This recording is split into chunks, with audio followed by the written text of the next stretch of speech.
Welcome back, guys. This is Joe from the diycoldplunge.com with another segment of how to build your own cold plunge. In this video, I will show you exactly how to cut the top panel of your cold plunge so your stock tank fits in perfectly.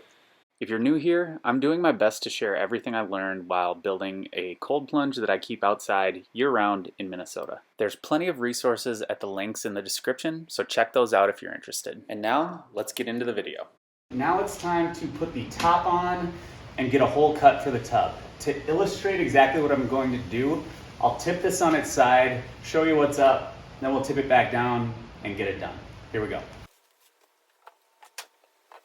So to get the perfect size hole, what I'm gonna do is we'll pin down each corner of the top panel with a brad nail. Then I will crawl inside here and actually trace right along our 2x4s to show where to cut that hole. That way we get it perfect. Whoa! That way we get it perfect. Here you will need to center your panel as best you can on top of your frame. So that's looking pretty good. I will pin down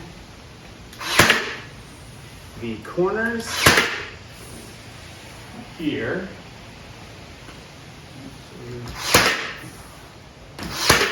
And that way, that'll keep this from moving. Now I'll cut a hole on this side of the tarp, crawl in, trace that circle.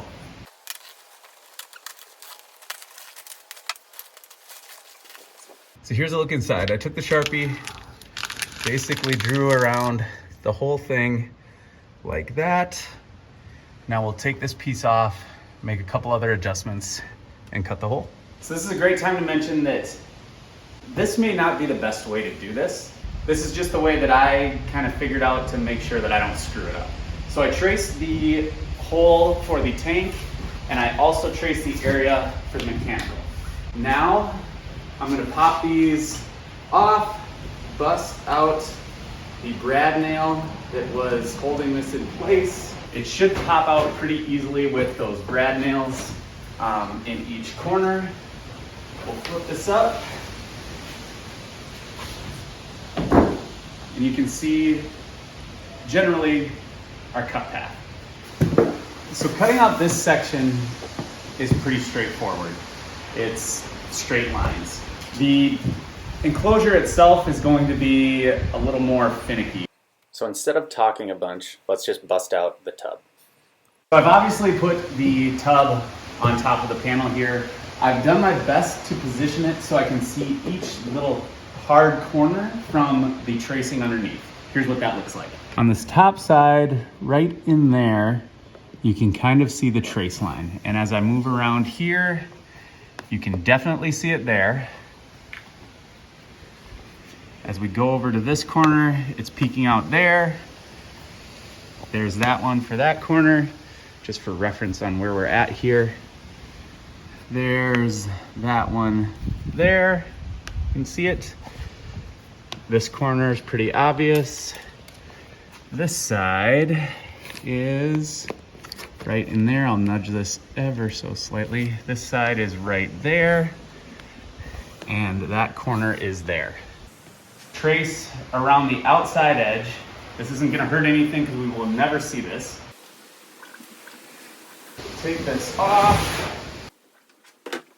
So now I took that off. The outer edge is the tub itself. The inside shape was from tracing the 2x4s. So if I measure this here, we're at about 1 1/4 inch on the straightaways on that side, 1 1/4 to 1 1/8 on this side. I'll show you what this looks like here. So as we scoot along, the line on this side is the tank itself.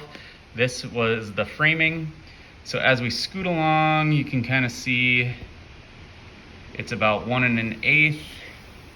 And then as we get up here, closer to 1 1/4. On this side, we've got about 1 1/4 to 1 1/8 the whole time as well. What I'm gonna do is basically use that as a guide, this outer edge, as a guide to draw the curves, essentially. So I'm good on the straightaways. I'm gonna stick to 1 1/4, and I'll just guide this along, making sure that the outer edge of my tape measure stays on this line. And I will just kind of guide this along and trace.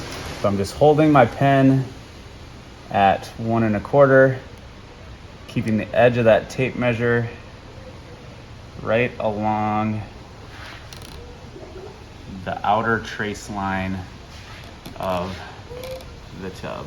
Halfway through this, I decided using a different color might be more beneficial, so we'll try that. So I traced like that all the way around. So disregard this sloppiness. I was trying to figure out a process here. But the straight line was the 2x4. There were only a few places where the red line was further out than the 2x4 tracing, which is good. So I think I should be in pretty good shape. A little bit sloppy, but that is how I am kind of going to gauge where to cut for this. And if I measure from side to side, this red line is about 4 1/2. This red line is just under 4 1/2. So I should be in pretty good shape. So I'll stay on this side of the red line just to be conservative. It'll be, you know, if I need to come back with another pass and take off more material, I would much rather do that than cut this hole too big. So we'll do that, see where we're sitting, and adjust from there. So now I can insert my saw blade into there and just start cutting. So I'll be using the enclosure itself to cut on. So as I'll do this, I'll cut a little bit, move around. That way I don't cut into the framing. I'm always using the hole.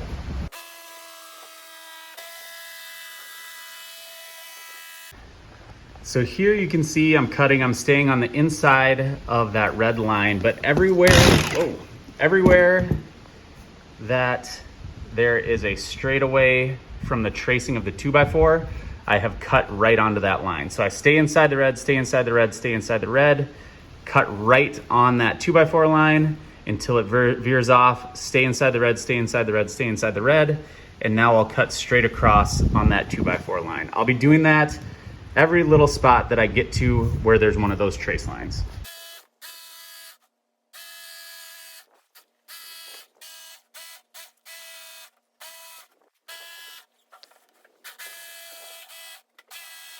And as I'm getting to the last cut here, I'm making sure that the hole is supported on both sides of the frame. That way it won't fall through.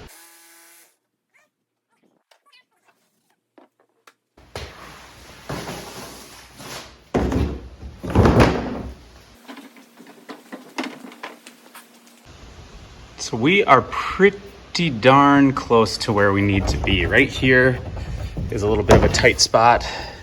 So I'll take a blue Sharpie and trace around the tank on the parts where I need to trim a little bit more off or where the tank is really tight to our hole. So my red line was very close. There were just a couple areas where I traced with blue just to be sure as I went around, but I'm basically going to expand the cut a little bit more now. For expanding the hole, this is an area where you can take as much or as little time as you want. I took a little bit of extra time and made sure that I got it right. You might be a little more comfortable moving quickly. With that adjustment, the top piece is basically right where I want it to be. I can fit the tip of my pinky in kind of all the way around the side. I'll show you exactly what it looks like here in a second. And then from there, it's just cut out the square top for the mechanical area. It doesn't matter if it bleeds over a little bit or not, so I'm going to cut right on the line for that.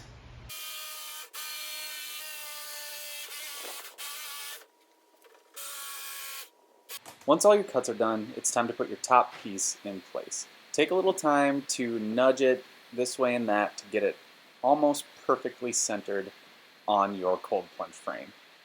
Once you have that right where you want it, we're going to pin it down using 1 5/8 inch deck screws. I chose to go on the 4 corners as well as the corner on the mechanical area. You can make your own call here on whether or not you want to do this or how you want to adhere this top piece to your plunge. Once you have that done, take your stock tank out and we'll put screws in where the stock tank overlaps onto your frame. So these screws you will never actually see when your plunge is complete. And there you have it. Your top panel is attached.